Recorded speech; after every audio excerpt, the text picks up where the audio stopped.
Hey y'all, this is Shon Gerber from Reduce Cyber Risk. This is part of my CISSP Exam Questions RCRE 008. We had James Bond yesterday, now we have 008. I gotta love it, it's good. Domain 2, Asset Security.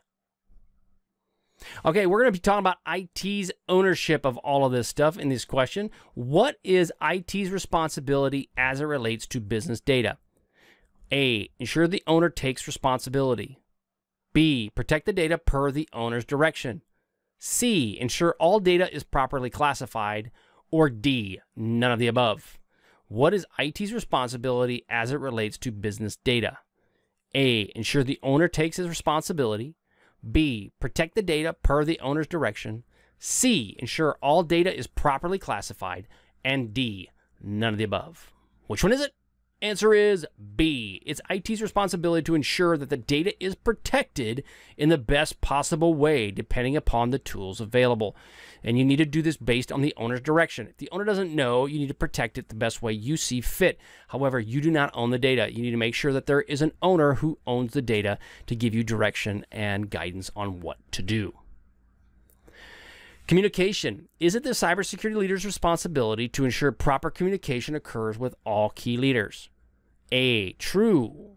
B, false. Is it the cybersecurity leader's responsibility to ensure that proper communication occurs with all key leaders? A, true. B, false. Answer is true. Communicate, communicate, communicate. It is extremely important that a cybersecurity personnel communicate with all key leaders within an organization.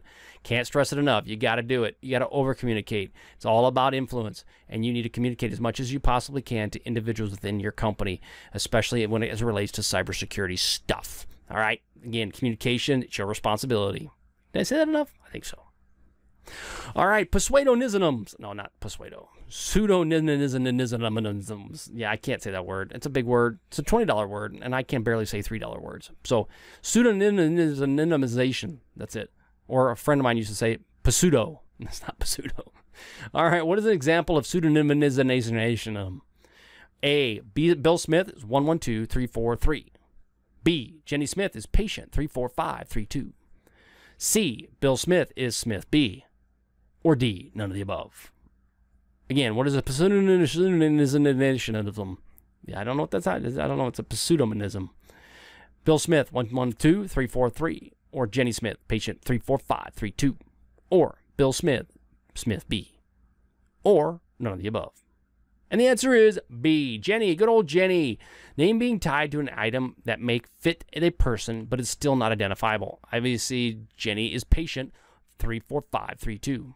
When I was in the military and I was stuck in POW camp, part of our training, I was Criminal 64. Yeah, I remember that very, very well. It's one of those things you will never, ever, ever forget is being Criminal 64. Yes, or depending on what criminal you were, and if you depend on when you went through, but Criminal 64 sticks with me pretty close, pretty close.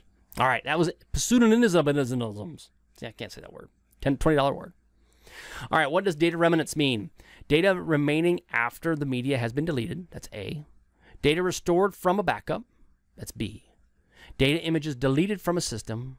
C. Or none of the above. Data remanence is data remaining after the media has been deleted. Data is restored from backup. Data images deleted from a system. That's C. Or none of the above. That's D. And the answer is A. Data remanence refers to data still remaining on a system after the media has been deleted from the system. So it's what's left over. It's remanence of it. It's remanence. Yeah, that's it. Data remanence. It's what's left over after it's been deleted from the system. A. Data remaining has been deleted. All right, further training, udemy.com. You can check it out. Again, all these questions come from my Udemy training that I put out on domains 1 through 8. It's amazing. You will love it, I guarantee you. And with Udemy, here's the other thing. They give you a heck of a good price.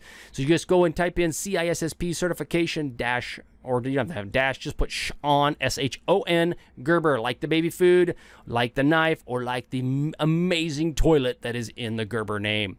ReduceCyberRisk.com. You can go there as well, //CISSP-training, and it will take you to the same links. All right, I hope you enjoyed it. We'll catch you on the flip side. See ya.